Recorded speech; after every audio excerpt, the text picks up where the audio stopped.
after we are completely finished, there will be a tour of the exhibit hall, and some of the speakers will be around there as well.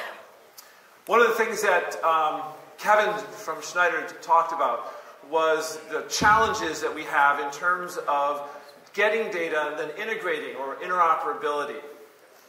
Our next speaker, with a background in mixed signal ICs, with stints at Motorola Silicon Labs, and today is Senior Vice President at Samsung, is very well positioned to share with us how actually does interoperability get and work at the silicon level. How do we actually make it happen so that when people deploy these systems, they don't have to struggle in that world of interoperability. If you would please give a warm welcome to James Stanberry, Senior Vice President of Samsung, as he talks about interoperability and security.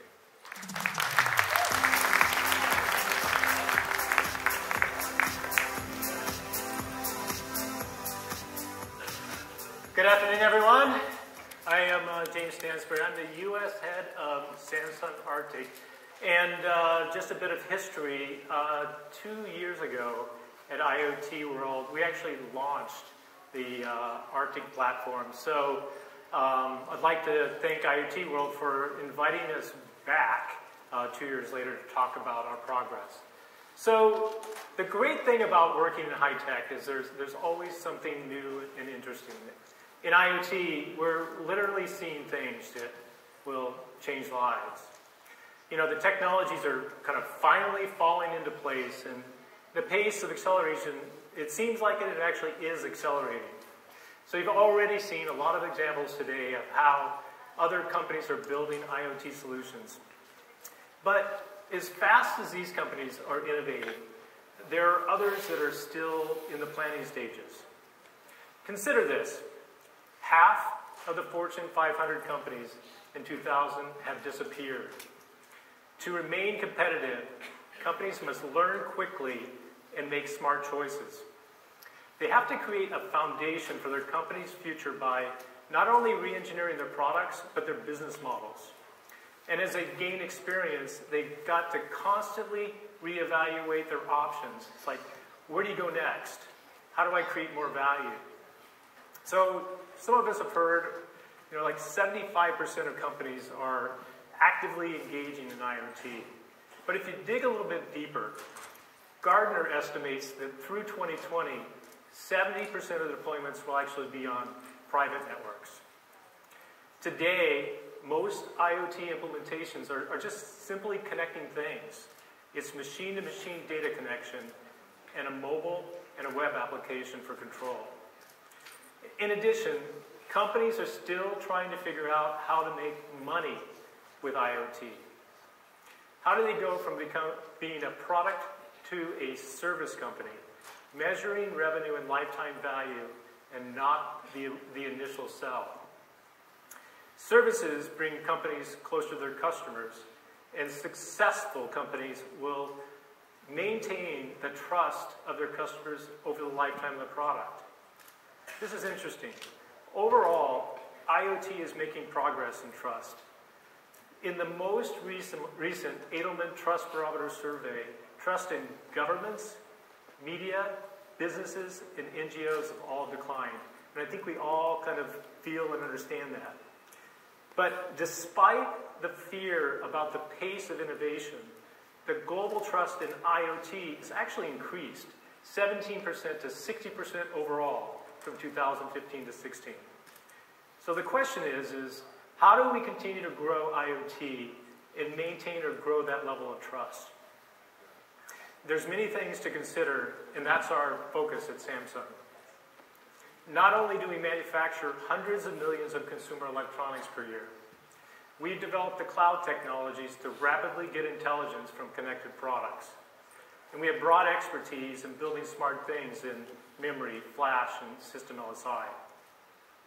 We're a technology company that invests almost $13 billion a year in R&D to create state-of-the-art technologies. And last year, we spent $8 billion to acquire Harman to expand our footprint in the growing smart automobile market.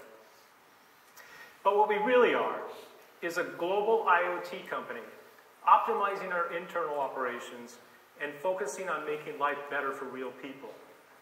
We take what we learn from real-world IoT applications and we use it to plan for the future. So, we see three key phases in IoT. The first one's obvious. It's connected things. Connected things gather and analyze information and control devices in a vertical system. You know, there's real benefits in convenience, monitoring, financial savings, but it's not the full potential of IoT. Next, on its path to grow into a $1 trillion economy, we've all heard that, IoT will evolve into the interoperability of things. These solutions, they pool data from multiple ecosystems, intranets, web services across IoT market segments to create new insights and products. And those two phases are the precursors to the intelligence of things. When IoT, artificial intelligence, and big data enable a responsive autonomy with technologies like natural language processing, object recognition, and even mood interpretation. This includes technologies in development for autonomous cars, which will not only drive you, but they're going to adjust to your personal needs. And in healthcare, to applications that can monitor and interpret your health better than your doctor, and it's already happening. So there's efforts in each one of these phases, but most of today's IoT deployments are connected things. So McKinsey estimates that 40% of the value of IoT will come from interoperability. But to me, that percentage actually sounds a little low. Open networks have a multiplicative effect. With open platforms, the mobile phone industry greatly accelerated, reaching $3.3 trillion of economic impact last year. But today, one of the biggest barriers to creating value in IoT is actually the lack of interoperability.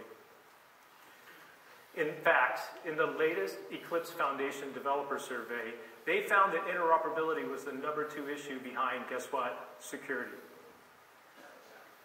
So this is why we created Arctic. With Arctic, devices can connect automatically to the cloud, and developers can easily add new devices in minutes. We created Arctic Cloud Connectors, so that you can quickly link your cloud to other clouds and easily access new product information and services. You know, Arctic Cloud Connector technology is a major breakthrough for the interoperability of things because the future is going to be a federation of clouds. The connectors are so useful and accessible.